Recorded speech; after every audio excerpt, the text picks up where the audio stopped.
Hey guys, it's Rodney here. Welcome to Rodney's version of the Fireside Chat. Um, so, the prompt or the discussion we will have today is how would I motivate my employees if I was the leader? I think if you're a true leader, it comes down to perspective. When you are talking with your team, you have to understand your audience, how they think, how they talk, the true perspective and emotional intelligence, how to relate to people, but not only how to relate to them, you also have to know how to kind of tap into kind of their perspective, knowing that this person has this type of personality, this person has this type of personality. For example, if I walked in and I have a very rigid, get the job done type of personality, and I go, Sandra, give me my reports, da da da da, and I go to my office and I do that, she's going to think, wow, I mean, what's wrong with him? And if I just started that job, that's my personality, that's the tone that I'm setting with not just her, but with all of my employees because I'm there to work or get my job done. I feel like there are going to be some people that are going to respect that and are going to appreciate that you want to come to work and you want to get to work very, very quickly. I feel like Sandra, in this case, would be like, oh, what's wrong with him?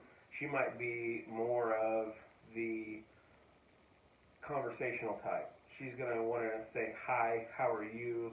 Have some cordial conversation and maybe ask about what you did this weekend or what you have planned for this weekend, things like that.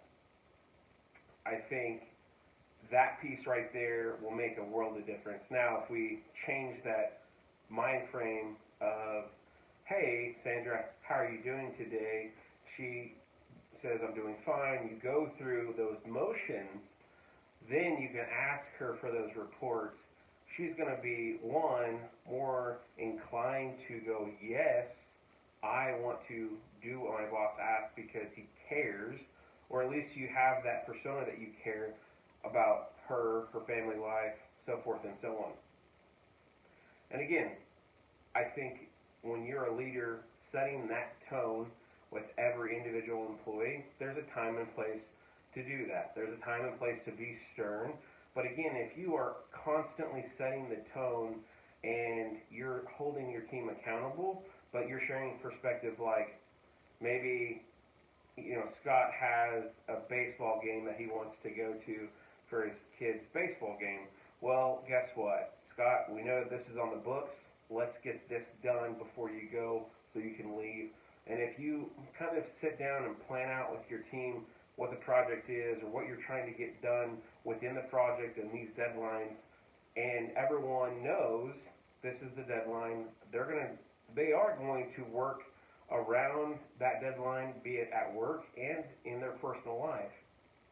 I truly feel that if you set the tone and you set the perspective and the accountability with your team, you're going to have a team that is in constant communication, knowing that Steve's got to go here, Scott's got to go here, Sandra's got to go here, and we're all working to the greater good to accomplish X goal. And I feel like if you can do all of those things, you can really start to see yourself as a change agent to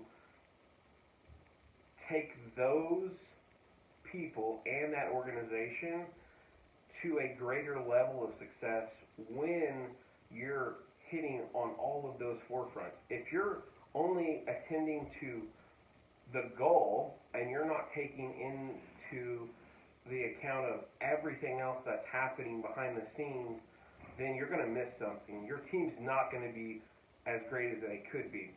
Another example of this. Bill Belichick, be a Patriots fan, not a Patriots fan, this guy sets the tone for his team. They know what is expected, but not only does he do that with his players, his coaching staff, he has a whole another set of accountability and actions.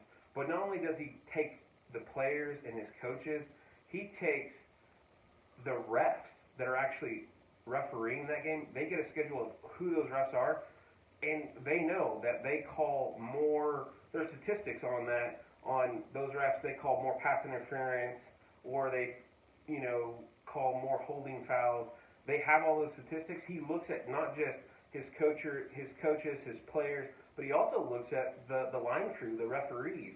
So when you have a leader looking at all of those on all of those fronts, you get and you formulate a picture of, hey team, this is what we've got to look for. When he's talking to his players, he knows what he has to talk to them about. When he talks to his coaches, he has a very good idea of what and how to talk to them about.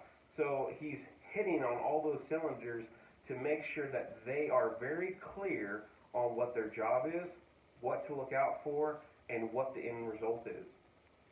So I think in conclusion, if you want to be a great leader, you have to share perspective. Not that you're going to be a floor mat and everyone's going to walk all over you. I think it starts with perspective, and then once it's perspective, it's going to be accountability. And once it's accountability, it's execution. And you put all of those things in. And again, when you're a leader, you're constantly refreshing. It's like the web browser. You hit refresh. You're bringing everyone up to speed every single day. You're doing morning huddles. You're doing midday huddles, or you have an end-day huddle. You're doing something to measure that day of success in the morning or at the end of the week. You're doing something. And if you're not doing those things, you definitely should be doing those. I always, when there's a dispute or if there is something that the team is not agreeing on, one I always go back to is, what is our SOP? What is the standard operating procedure for us to, and if there's not one, let's create one. Because we all know 90% of the time what we need to do in that circumstance, in that situation, to get the job done. But also, if there's also an internal feud, I always look at the team. Are you helping or are you hurting? You always need to ask yourself, are you helping or are you hurting the organization? So, if I was a leader in an organization, the first thing I would do is perspective. Thanks again. Take care. Stay safe. And don't get COVID-19. Thank you, guys.